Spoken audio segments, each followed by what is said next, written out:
Tiba-tiba Ayu Ting Ting dan Letu Fardana ramai didoakan balikan, terpicu satu postingan galau. Ramai komentar warganet di Instagram mendoakan pedangdut Ayu Ting Ting dan Letu Infantri Muhammad Fardana balikan. Hal tersebut terjadi ketika Fardana muncul ke hadapan publik pasca pulang dari Papua setelah menjalankan tugas menjaga daerah konflik selama setahun di sana. Kepulangan Fardana menuai sorotan karena seharusnya dia menikah dengan Ayu Ting Ting.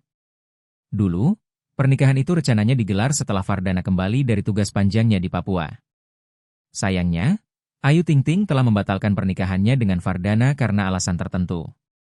Kemunculan Fardana pada Rabu, 34/20/256 kemarin melalui postingannya di Instagram Drazala menyertakan kalimat bijak yang bernada galau. Diduga, kalimat itu mencurahkan isi hati Fardana yang gagal kawin dengan Ayu. Berdasarkan pantauan terbaru Banjarmasin Posko, ID dari postingan Instagram Drazala tersebut, Kamis, 1 Mei 2025, kini ramai komentar publik yang masih berharap mereka balikan. Doa dan harapan tersebut memenuhi kolom komentar postingan Fardana demikian.